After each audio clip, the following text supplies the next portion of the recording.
entonces a la conferencia de clausura de Pabertac con la presencia de Luis Puenzo en Psicoanálisis al revés. Luis Puenzo, director, guionista y productor de cine argentino, ganador del primer Oscar a la mejor película extranjera en 1986 por La historia oficial, la que también ganó el Globo de Oro a la mejor película en habla no inglesa y el premio de la Asociación de Críticos de Los Ángeles, sin mencionar los que correspondieron a Norma Leandro por mejor actriz en el Festival de Cannes, entre otros. Formado inicialmente en cine publicitario, al momento del Oscar, Luis ya tenía más de 20 años trabajando en cine, incluyendo la película Con luces en mis zapatos. Ha dirigido Gringo Viejo, basado en la novela homónima de Carlos Fuentes, La peste, adaptación de la novela de Albert Camus, y la bellísima y profunda La puta y la ballena. Ha sido productor de XXI, de Lucía Puenzo, El faro de las orcas, dirigida por Gerardo Olivares, entre muchas otras películas. Hoy nos place y nos honra su presencia. Bienvenido.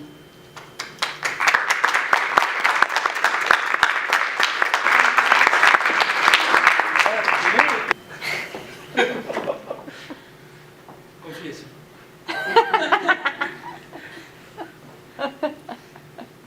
¿Te toca a vos o te toca a mí? Le toca a usted. Ah, bueno. Bueno, ¿se puede bajar un poquito la luz? ¿Podremos bajar la luz un poquito? Tremendo. Gracias. Bueno, ¿cómo arranco? Venía pensando cuando venía para acá en estos tres tipos y me refiero a Tarkovsky, a Bergman, y venía pensando de qué lado estaban. Yo siempre pensé que hay como una, desde el origen del cine, y ustedes saben que el cine arrancó de varias maneras, pero una de ellas fue con los hermanos Lumière, que eran fotógrafos, hijos de un fotógrafo, tenían una fábrica en Lyon, y donde hay una fundación, ahora la Fundación Lumière es ahí en la fábrica, y donde filmaron unos metros que se transformaron en un corto, que se llama La salida de la fábrica. Es la fábrica de ellos, es la fábrica del papá, de los Lumière, y ellos trabajaban en fotografía, sabían de cámaras, y lo que hicieron fue agarrar una cámara de cajón y ponerle un mecanismo para que la película se moviera. Inventaron el cine. Inventaron una cámara de cine que servía como cámara y como proyector, como las dos cosas. Se podía filmar y poniendo una luz atrás podía proyectar. Y ese artilugio que inventaron los Lumière, en una de las primeras presentaciones, lo vio Méliès, que era un ilusionista, un mago. Y Méliès le pareció que ese aparato servía para el escenario, para lo que él hacía, para hacer ilusionismo, y consiguió comprar una de esas cámaras fotográficas reformadas y empezó a hacer lo suyo, el cine de Méliès. Ustedes habrán visto, conocerán que hay una imagen famosa, arquetípica de Méliès, que es una luna con un cohete clavado en un ojo. Bueno, eso es lo que hace Méliès. Y a partir de ese momento, muy inicial del cine, aparecieron los que empezaron a filmar la realidad, como para dar cuenta de la realidad, que es lo que hicieron los hermanos Lumière con La salida de la fábrica, y otras cosas, qué sé yo, el llanto del bebé, el regador regado, bueno, una serie de cosas que daban cuenta de cosas que pasaban y las registraban, y los que empezaban a construir universos como Méliès, que es de la nada inventar universos como El viaje a la luna, por ejemplo, de Méliès. Y esto hizo las dos grandes corrientes del cine que llegan hasta hoy. Los que registran la realidad y los que la construyen. Yo estoy del lado de los que la construyen. A mí me gusta más eso, quiero decir, ¿no? Y no sabría hacer lo otro. Y siempre tuve desconfianza de suponer que que un registro de la realidad es la realidad, porque con los años se entendió que un registro de la realidad no es la realidad. Pero eso es, podríamos hablar de eso, pero se daría para toda una charla de toda la tarde de hoy. Y estos tres directores que dan el nombre a Pabertag, Sí, Pabertag. Los tres están del lado de los que construyen la realidad. Yo venía pensando, ¿de qué lado están estos tres? Y están los tres del mismo lado, aunque parezcan ser distintos entre sí, son constructores de la realidad. No son registradores de la realidad, son gente que plasmó universos a su manera cada uno, pero construyó realidades con sus películas. Y en ese sentido se parecen mucho entre sí, a pesar de que el cine de ellos no se parece entre sí. Y esto tiene que ver con el tema de por qué estoy acá. Estoy acá porque en un momento un amigo mío que está ahí, que es un cineasta, me presentó a otros dos amigos psicoanalistas y empezamos a hablar de las relaciones entre el cine y el psicoanálisis, y eso dio lugar a que yo estuviera acá. Yo de psicoanálisis sé poquísimo, lo que sé lo supe como paciente, y lo supe como paciente hace muchos años, porque yo fui paciente de psicoanálisis cuando era joven, y eso pasó hace mucho. Y en un momento muy particular, yo estaba aprendiendo los primeros palotes de cine. Yo empecé a filmar de adolescente, a los 16, 17, 18.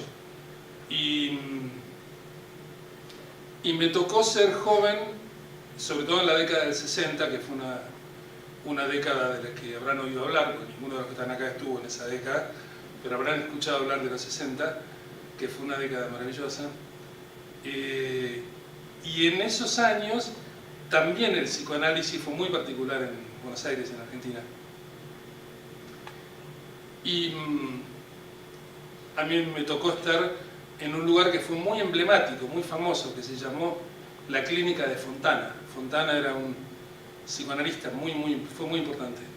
En Argentina, después pueden tratar de googlearlo, averiguar. Por ahí estoy exagerando, por ahí lo conocen todos, digo, no tengo idea. No, ¿sí? es que justamente veníamos hablando nosotros, que no... Claro. No, es de esas personas que trabajaba mucho y que tal vez su nombre no fue tan conocido después. La Clínica de Fontana en ese momento era un lugar muy particular de Buenos Aires, y su organización era que todos hacíamos grupos con Fontana, individual con analistas de círculos de Fontana. Entonces a mí me tocó en esos años, teniendo 20 y pocos años, hacer individual y grupos en la clínica, y estuve en un grupo. Era una clínica en particular, era una clínica donde hubo muchos artistas de todo tipo. A mí me tocó estar en grupo con artistas después muy importantes. Éramos todos muy jóvenes. En ese momento yo era de los más jóvenes, la mayoría tenía 30 y pico, yo tenía 22, algo así. Y conocí el psicoanálisis al mismo tiempo que empecé a conocer. Yo ya estaba trabajando en cine, pero empecé a entender más o menos de qué se trataba. Y fue muy natural eso para mí, la relación entre lo que yo aprendía como paciente de psicoanálisis y lo que yo hacía con las películas. Siempre me pareció que era lo mismo, o por lo menos muy parecido. Y entonces, como eso salió en esta charla que tuvimos, dije, bueno, vamos a hablar de esto. Les cuento esta aventura, y muy parecido, ¿cómo y por qué muy parecido? Por ahí si les cuento les interesa y nos sirve a cada uno en nuestras respectivas tareas.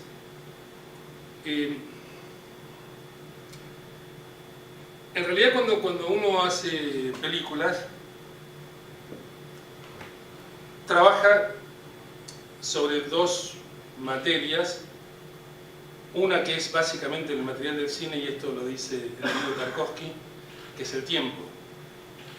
Así como en cada arte puede haber un material que sea el material esencial para ese arte en particular, que son algunos materiales físicos para la escultura, digamos la madera o el mármol. En el caso del cine, es el tiempo, sin ningún lugar de dudas, y esto lo dice muy bien Tarkovsky, para los que quieran seguirlo y leer eso. Y en segunda instancia, el espacio. Y en realidad, en el cine, el tiempo y el espacio, lo que más importa del tiempo del cine y del espacio del cine es lo que no está en la pantalla, lo que está fuera de cuadro. Empezamos por el espacio porque es más fácil ver eso, digamos, trabajemos sobre una pantalla y en la pantalla está lo que está dentro y todo lo que está fuera. Lo que está fuera, a los costados, arriba, abajo, adelante y atrás, digamos, de la pantalla, es todo un universo y todo lo que ocurre fuera es básicamente lo que importa en una película. Y lo que pasa adentro en general sirve para constituir el espacio externo de la pantalla. Por ejemplo, la mirada de un actor. Cuando el actor mira, constituye el espacio que está fuera de cuadro, que generalmente es otro personaje o lo que sea, lo que mire. Y cuando el plano cambia y va a ese otro, que el que quedó fuera de cuadro es el que estaba antes. Bueno, esto del fuera de cuadro es un clásico del cine, pero es muy claro para trabajar sobre lo ausente, para trabajar sobre lo que no está. Claro, como el psicoanálisis. Claro. Y entender que lo que está, lo que uno ve, son solamente hitos, señales para entender lo que está fuera. Lo que está fuera, en general, lo constituye el espectador en su imaginario. Tiene algunas pistas, algunas claves en la pantalla y constituye lo que está fuera. Y hay una línea de tiempo a la que le pasa más o menos lo mismo. Hay una línea de tiempo que va contando de a pedazos. Cuenta algunos tiempos y hay grandes tiempos, a veces de minutos, a veces de años, divididos entre un pedazo y el otro. Y lo que importa generalmente es ese tiempo que no está en la pantalla. Sobre este doble juego del tiempo y el espacio, de lo que está en pantalla y de lo que no está, del tiempo que se cuenta y de lo que está ausente, de eso se hace el cine. Cualquier historia, cualquier película, desde las películas más dramáticas y más fuertes, si ustedes quieren pensar ahora en una película de Bergman, en una de Tarkovsky, en una de Pasolini o en el Pato Donald, digamos, cualquier película se constituye así, entre lo que está en pantalla y lo que está fuera, y el tiempo que está contado y lo que está dividido. Con una particularidad muy fuerte, que el cine no puede hablar en ningún lenguaje que no sea tiempo presente. Uno dice esto y inmediatamente dirán, como yo he visto montones de películas que hablan del pasado, que hay cosas que se llaman raconto, por ejemplo, que es el recuerdo de esa otra imagen.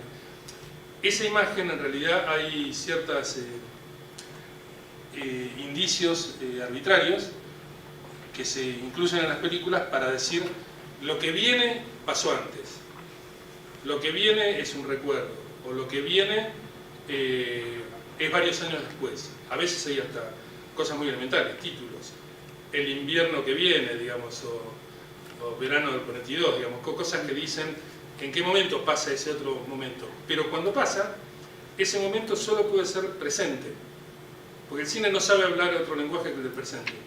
Los trozos que vemos son solo presentes, siempre, absoluto, presente absoluto. Y esto también a mí me parece que tiene que ver con el psicoanálisis. Quiero decir que ciertas historias, ciertos recuerdos, ciertos retazos, uno los puede entender solo como presentes, como cachitos de presente, aunque hayan pasado hace 30 o 40 años.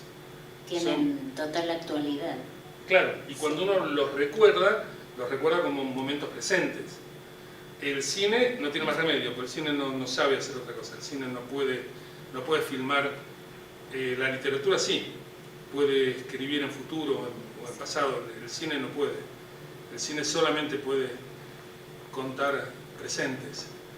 Y entonces, volviendo a lo anterior, en esa línea de tiempo hay pedacitos de presentes y agujeros entre un presente y otro que pueden durar el tiempo que querramos, otro pedacito de presente y otro agujero, y así se cuenta una película de punta a punta.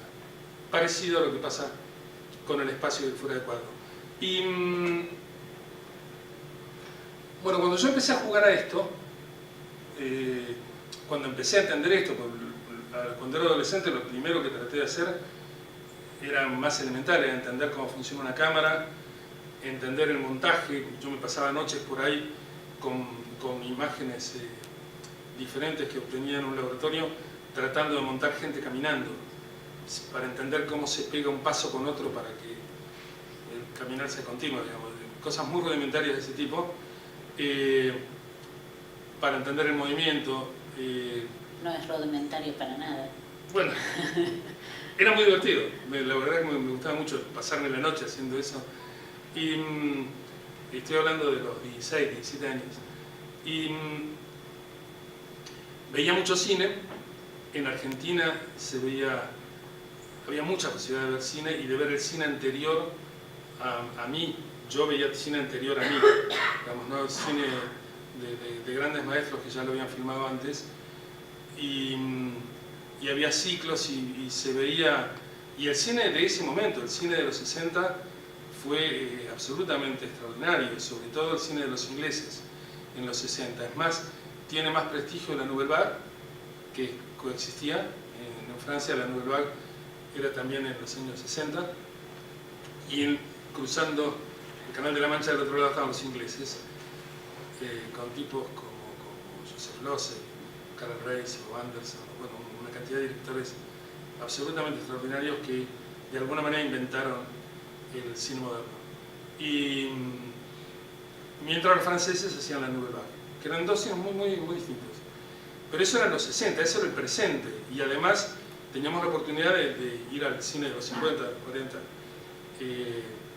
y fue un privilegio. En una década donde pasaba todo, donde pasaron los Beatles, por ejemplo, digamos, donde pasaba la vida. Los 60 fue realmente un momento muy impresionante del siglo. Y entonces ser joven y tener la posibilidad de jugar con eso, yo veía 2 o 3 películas por día y después trataba de reproducir lo que había visto. Y en un momento, después de haber entendido lo básico del funcionamiento, lo básico era lo mecánico, empecé a darme cuenta de estas cosas que tenían que ver con el tiempo y con el espacio, y justo en ese momento emboqué con el psicoanálisis como paciente, que lo necesitaba realmente mucho.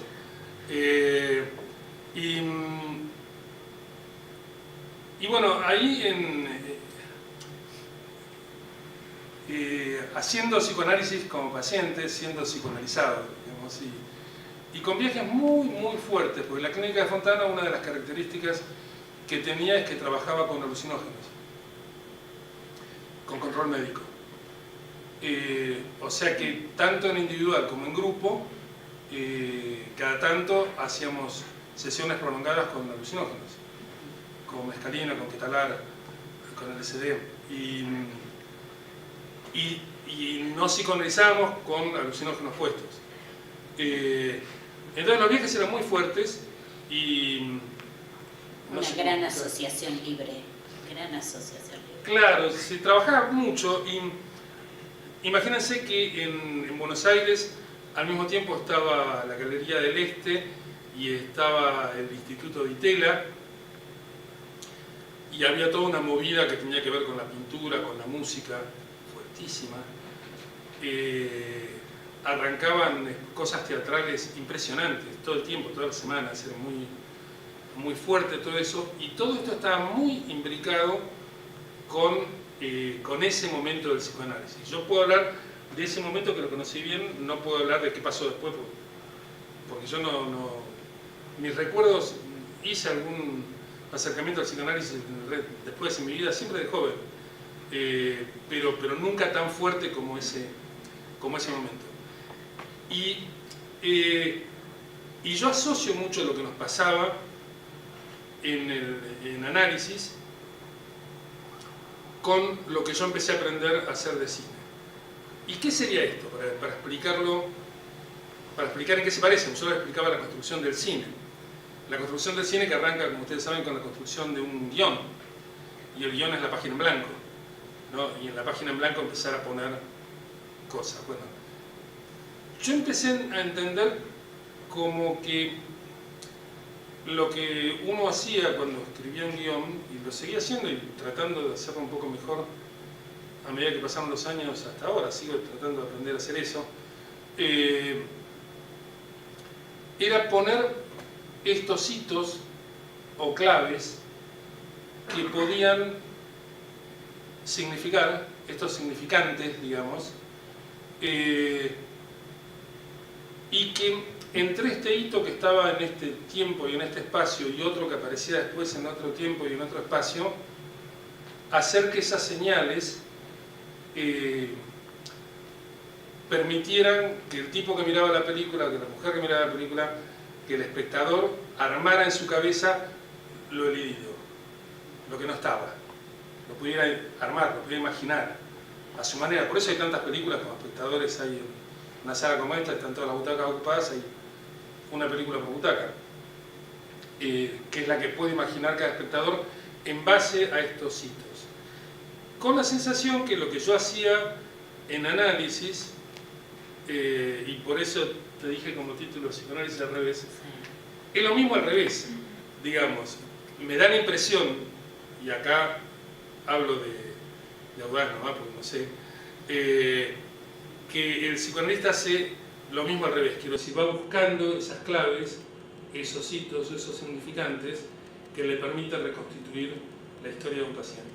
Que así como un psicoanalista va trabajando con un paciente una historia real y una línea de tiempo real, donde hay ciertos momentos claves que entre los dos consiguen conocer, y después hay otro momento clave que también consiguen conocer, y entre los dos hay un agujero negro, digamos, que se resignifica con estos hitos. Un cineasta hace lo mismo al revés. Parte de una página en blanco y va armando estos hitos que le permiten al espectador hacer esta reconstrucción. ¿Se entiende más o menos lo que estoy diciendo? Por ahí no tiene sentido, digamos. No, para mí sí. Lo ha tenido. Sí, de hecho, esto que vos decís, que es restaurar la línea temporal original del paciente, o por lo menos ese es el intento. Es cierto que es una de las funciones del analista, ¿no? En esa relación tan íntima, reconstruir algo de eso que ha quedado elidido por la represión y entender. Y también hay otra que pensaba preguntarte, que tiene que ver con editar. Esto que vos decías, cuando haces una película y estás editando, también es cierto que a veces nosotros recibimos recuerdos armados de determinada manera que también hay que ir descomponiendo y editando y reordenando de manera distinta, y los significados posteriores también cambian, ¿no? Yo me acordaba de un viejo libro de François Truffaut, El cine de Hitchcock. El que hicieron juntos. Y que bueno, que Truffaut lo seguía como periodista a Hitchcock cada vez que estrenaba una película, y le preguntaba cuestiones donde ya se veía que iba a ser director de cine. Y hay una parte donde le pregunta exactamente por la edición, cómo se construye una escena, cómo se construye el suspenso, ¿no? Y bueno, ahí sí, ahí yo sería audaz y tratara de reproducir lo que él decía, pero es cierto que la forma en que uno va cortando y pegando esas escenas construye significados diferentes, ¿no? Vos como director, cuando tenés que editar, ¿cómo lo pensás? Siguiendo la historia se edita sola. Quiero decir, hay un momento en que la película se escribe sola, se edita sola, te indica lo que tenés que editar, lo que vale y lo que no vale, lo que tenés que sacar y lo que tenés que dejar y en qué orden. Es notable ese proceso, en qué medida el relato es autónomo. Y te va, si lo escuchás, te va diciendo, yo prácticamente no he filmado nada que no escribiera.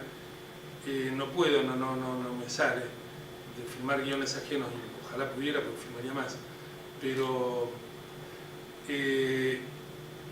me suele pasar que escenas que yo escribí y reescribí y ajusté y que creo conocer de memoria, y de hecho las puedo decir el texto de memoria, las conozco de memoria, me pongo a trabajar con los actores que van a hacer esa escena cuando llega el momento de ensayar y empezar a filmar, y inevitablemente me sorprendo, porque empiezo muy rápidamente empiezo a darme cuenta que sé poquísimo de la escena que escribí yo, y que la pensé meses por ahí, la reescribí mucho tiempo, conviví con esa escena mucho tiempo, le expliqué a la gente del equipo cómo es el lugar, cómo es la ropa, y empezamos a ensayar y aparece una escena y aparecen unas motivaciones, y de pronto un actor dice, no, pero yo hago esto por tal cosa, y el tipo tiene razón, lo hace por eso que me dice, y yo no sabía que el personaje hacía eso, por eso. Empieza a aparecer con 2 o 3 o 4 actores, y empiezan a aparecer cosas que uno dice, ¿esto estaba en la escena? Y era así, y era por esto. Yo pensaba que era tan importante esto, y en realidad es secundario, es más importante otra cosa. Y uno empieza a descubrir que la escena manda, y que los personajes van inevitablemente por acá. Uno creía que iban por otro lado, pero van por donde quieren ir y por donde necesitan ir. Y eso después se repite en una segunda escritura, que es el montaje. Uno vuelve a escribir con imágenes, con lo que tiene filmado, cuando monta, cuando edita, digamos, vuelve a escribir, y uno descubre cosas que no había visto ni en el guión, ni cuando la filmó.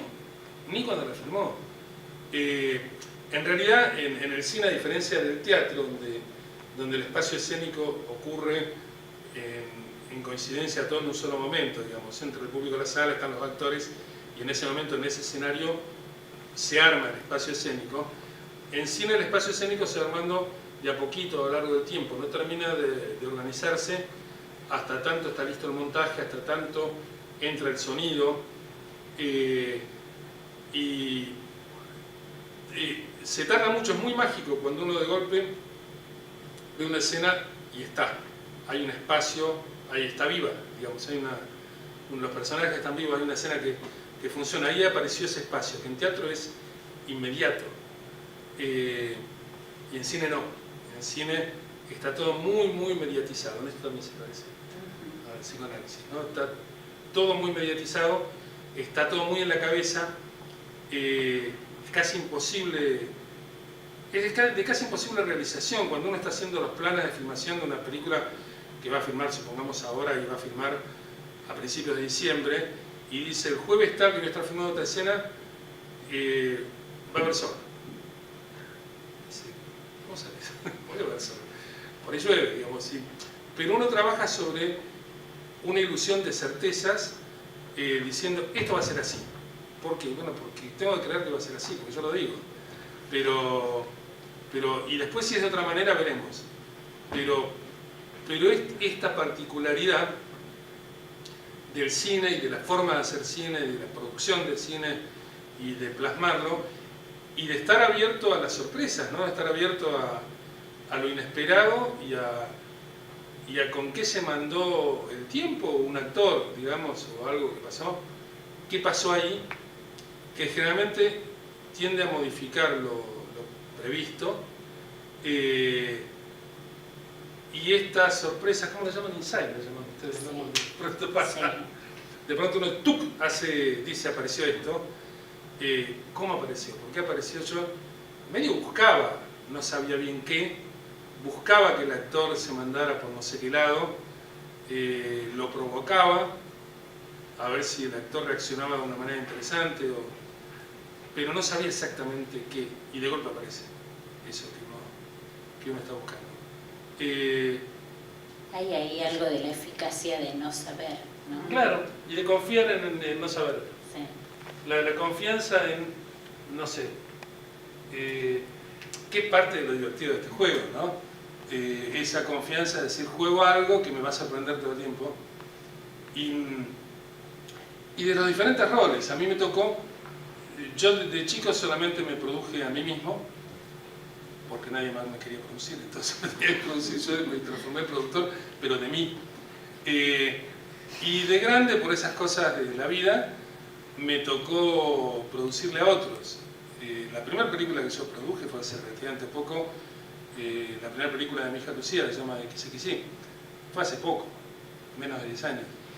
Y yo nunca había sido productor de otros. Y tener que acompañar el tránsito de... En el cine hay un equipo, son muchas cabezas que están tratando de pensar en sincro, pero básicamente hay una cabeza que es la del director, que es parecido al director de orquesta, digamos, alguien que organiza, armoniza y tiene sus fantasías. Y poder seguirlos en sus fantasías, recuerdos y en la construcción de ese universo que están armando, es también un viaje muy interesante. Ahora me venía a la cabeza charlando esto, que es eso, un director que, digo porque podría hablar de mis hijos, pero un director que de los que son mis hijos más adoptivos, no biológicos, fue Benjamín Ávila con Infancia Clandestina, y él, en la película hay un chico y ese chico fue él, no, era él de chico, y él estaba construyendo ese universo que él vivió, ¿no? Y entonces cuando hablábamos del personaje de la mamá, que en la película es una actriz que se llama Natalia Oreiro, que hace la mamá de ese chico, él hablaba de su mamá. Y cuando buscábamos a la mamá, y cuando él estaba pensando en tal o cual actriz, quién iba a hacerlo, que finalmente hizo Natalia, un día estábamos hablando, medio discutiendo, inclusive él como director, yo como productor, sobre eso, y de golpe hizo una cosa que no había hecho todavía en todo el tiempo que veníamos trabajando juntos, que es que sacó la billetera, buscó una fotito así, mínima, me dijo, mira, esta era mi mamá era muy linda. Y yo dije, la mierda. Porque era verdad. La fotito me mostró una mujer muy linda y aparece una verdad ahí. Y él buscaba una actriz que pudiera ser esa mujer, que entre otras cosas tenía que ser linda, digamos, para poder ocupar ese espacio, si no, no lo podía ocupar. Y yo dije, listo, entendí. Y fue parecido cuando Benja, entre varios chicos, eligió uno, pues dijo, ese. Y yo dije, él sabe, digamos, si él dice ese, es ese. Y estas intuiciones se van presentando todo el tiempo cuando uno hace películas y son muy parecidas a lo que ocurre, creo yo, en el consultorio de un psicoanalista. Son muy parecidas porque de pronto no pasó nada en 10 minutos y de golpe pasa algo, ¿no? Y hay un descubrimiento y hay algo que tira líneas para otros tiempos. Es un saber de otro orden. Claro. Absolutamente. Y yo te contaba, recién hace un ratito acá afuera estábamos charlando con Belén de La Puta y la Ballena. Y yo estaba escribiendo La Puta y la Ballena, hacía rato que estaba escribiéndola, a través de nada, de una idea que no tengo la menor idea porque se me cruzó por la cabeza, que era una ballena que se varaba 2 veces en su larga vida de ballena, con diferencia de 70 años. Y eso era todo lo que sabía. Cuando empecé la película, todo lo que sabía era que esa ballena se varaba 2 veces y no tenía la menor idea de por qué ni a dónde llevaba esta historia. Y tirando ese violín salió todo el ovillo. Que yo siempre tuve la impresión, escribiendo guiones, como que el gran laburo es ir sacando todo lo que sobra. Y bueno, cuando estaba escribiendo esta película, La Puta y la Ballena, yo ya había escrito un par de pasadas del guión y estaba bastante avanzado. Y un día me quedo como en shock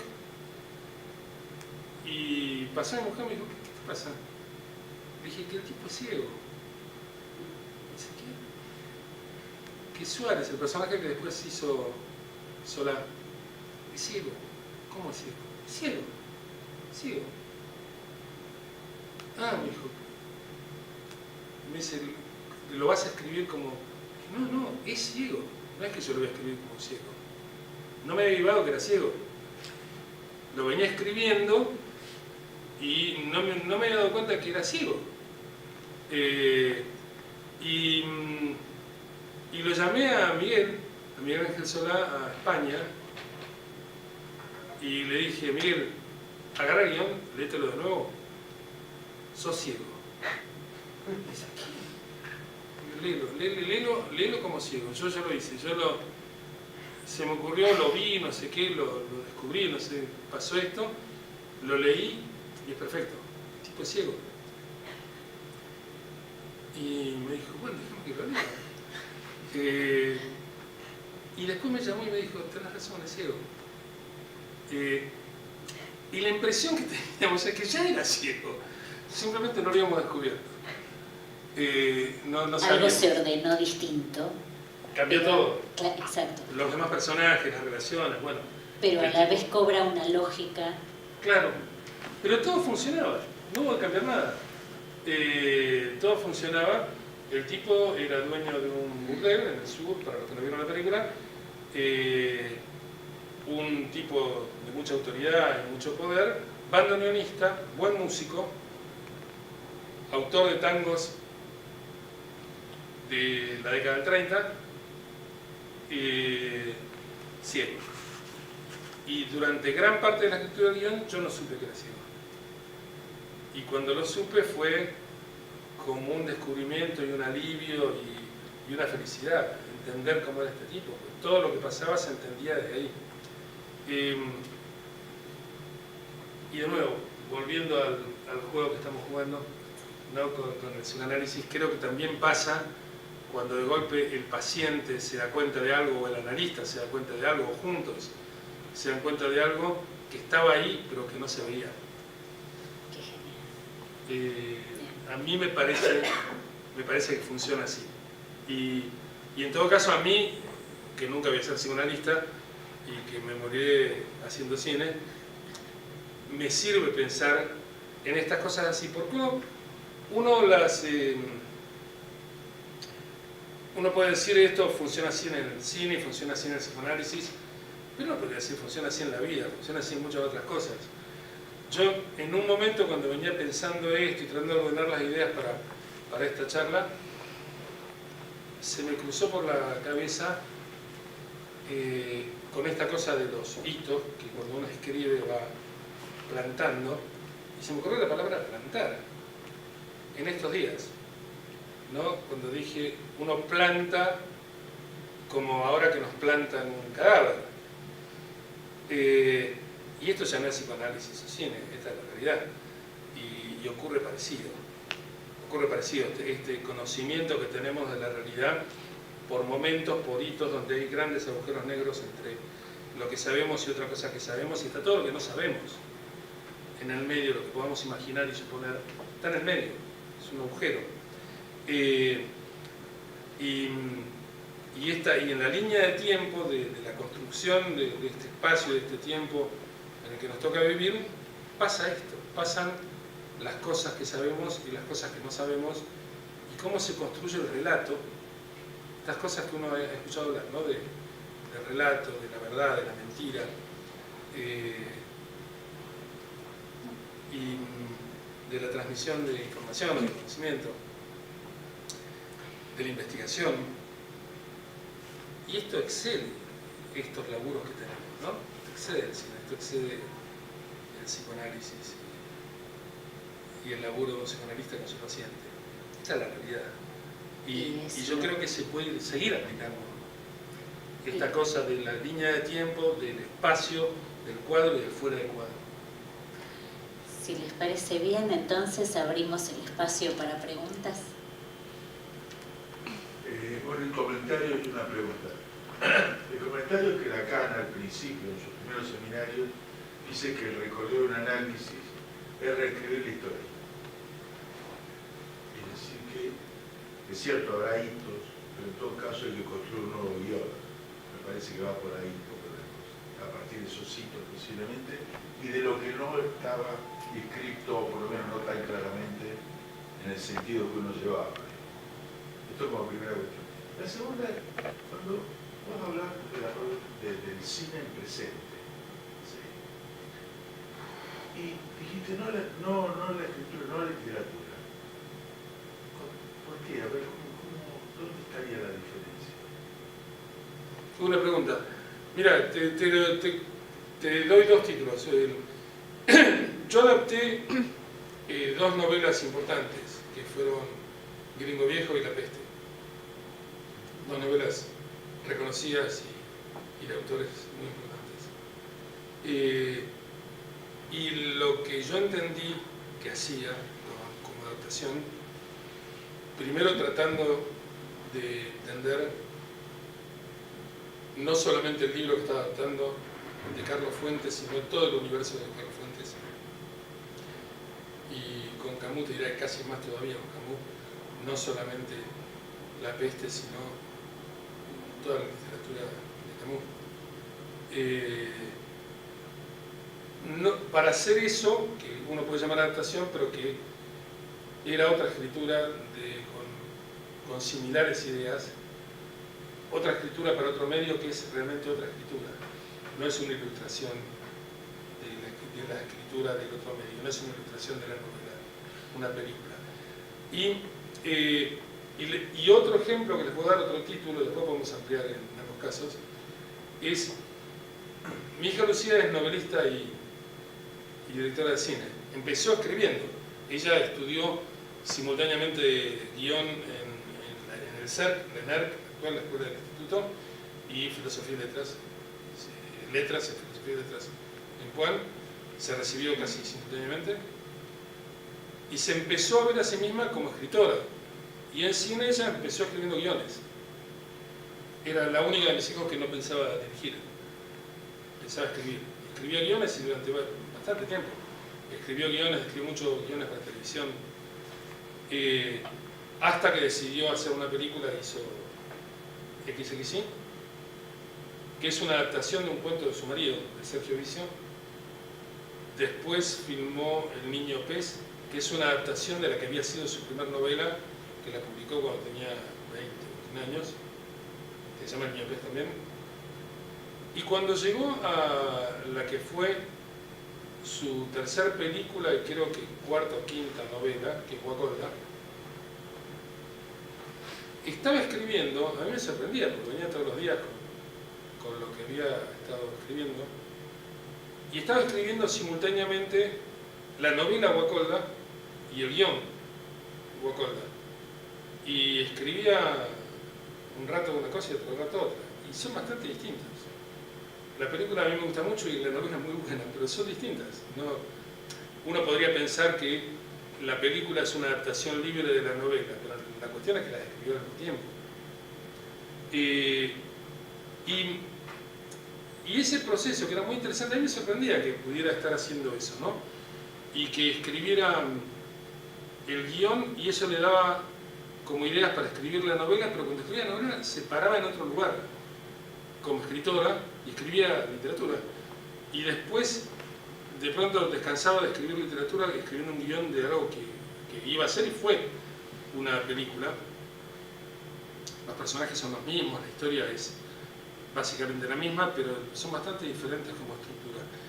Y esta cosa de la literatura y el cine como primos cercanos, tal vez primos hermanos, pero al mismo tiempo distintos. Contemporaneidades distintas. Es bien interesante, claro. Temporalidades distintas. Claro, por varios motivos.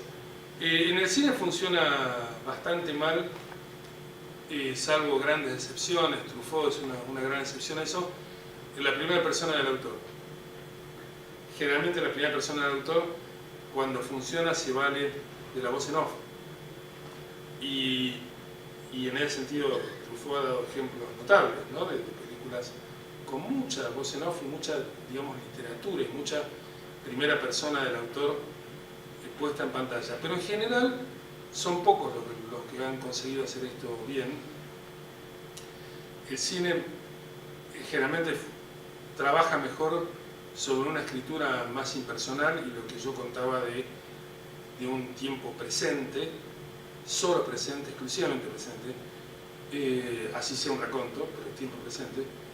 Y mientras que la literatura se puede permitir el juego de tiempos, la primera persona autoral, el ir y venir, la reflexión del autor.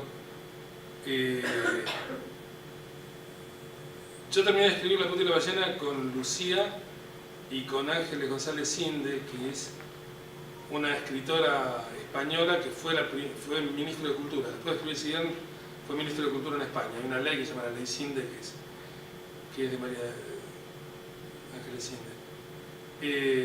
Y ella, que empezó como guionista, me decía, es tanto más fácil, cuando escribió su primera novela, me decía, es tanto más fácil la literatura, es tanto más difícil el guión.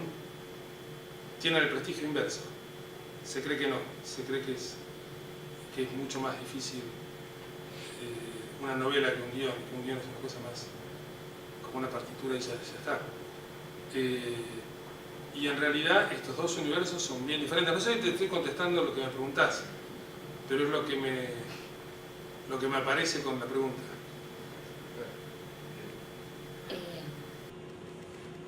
Son las 9:05 y prontamente la gente de la biblioteca va a venir porque a las 9 nos apagan la luz. Y esto tiene que ver con lo real, más allá de las narraciones. Si hay alguien que tenga algún comentario más, les pido que sea súper acotado, y si no, le decimos muchas gracias. Una cosita, a Luis. una cosita nada más, Dale. que es muchas veces en el cine, yo diría que en el 99% de las películas hay muchas secuencias, escenas que el espectador no ve porque van al canasto. Las cosas que se filman, que todos cuando se filman creemos que son bárbaras, y después son descartadas. Y eso cuando en toda la charla estuve pensando en eso, no sé si hay un paralelo, pero esas cosas que estamos todos creyendo que esa es la verdad, y cuando terminamos la película, eso que estaba tan bueno no existe más. Y no es parte de la historia que estamos contando, no es más parte de la historia. Es más, muchas veces hasta en títulos aparecen secuencias de películas, secuencias que no se vieron en la película, pero que han sido filmadas. Eso pasa con todas las películas. Actores y personajes. Con todas las películas. Y eso es una cosa muy común. Y tiene una cosa muy viva del cine, o sea que el cine va andando y va construyendo su propia película hasta que se termina, no cuando se escribió ni cuando se filmó, hasta el último momento. Y nada, lo tiro porque no sé si hay una manera de hilarlo con el tema de hoy. Sí. Que no es la narración de algo ya sabido y cerrado. El cine está vivo. A mí se me dispara algo para cerrar, sí, que es el tema de las pantallas. Cuando siglos atrás las pantallas eran básicamente los cuadros, de pronto, los cuadros de un pintor. Después empezaron a aparecer las pantallas. Cuando yo era chico, cuando tenía la edad de muchos de los que están acá, la pantalla del cine. En realidad yo nací antes de la televisión, imagínense. Después empezó la televisión como pantalla. Y se han venido multiplicando, evidentemente, digamos, las pantallas, las computadoras, los celulares y las formas de ver imágenes y tener relatos en pantallas y pantallitas y pantallotas, digamos, y toda esta civilización de la pantalla. Si tuviéramos que caracterizar de alguna manera esta civilización de esa pantalla que se supone que ya existía cuando no existía técnicamente. Alguna vez leí que Freud, y a mí me volvió loco eso con esta cosa que yo hacía con el cine, que Freud hablaba de la pantalla de los sueños. sí. Y cuando dije, este tipo, ¿qué es eso? ¿Qué es eso? Y agarré y empecé a agarrar todo lo que había con el tema de la pantalla de los sueños. Y dije, inventó el cine este tipo. Y que esto correspondía a una cuestión alimentaria del bebé y qué sé yo. Y yo dije, es maravilloso, esto es lo que nos pasa cuando estamos en la sala oscura viendo una pantalla. Y ahora que cada vez estamos más al servicio de nosotros, de las pantallas, no las pantallas al servicio nuestro, nosotros al servicio de las pantallas y los relatos metidos en pantallas y pantallitas, con un cruce más que hubo en el camino. Mi generación era analógica, arrancamos con imágenes y música analógicas, en el camino vino lo digital. Si quieren, dedicamos otra hora, otro día, a hablar de ese cambio, pero el cambio de lo analógico a lo digital se cruza con todo esto que estamos hablando, se cruza con las pantallas, ¿no? Y ese cambio supuso en el cine, en lo que hacemos cine, a mí me tocó, es como si hubiera empezado en una carabela y ahora estoy manejando un auto que anda a 180 km/h. Quiero decir, ahí como a los que tienen mi edad hubo una transición y todavía nos falta, mientras estemos acá, nos falta ver unas cuantas cosas, supongo que están en camino de invención. Yo no sé si esto también pasó en el psicoanálisis, en la estructura del psicoanálisis, pero si partimos de la base de que Freud inventó el cine, ya con eso estamos. Esa frase. Entonces ahora sí, con esa frase cerramos Power Talk. Muchas gracias, Luis Puenzo.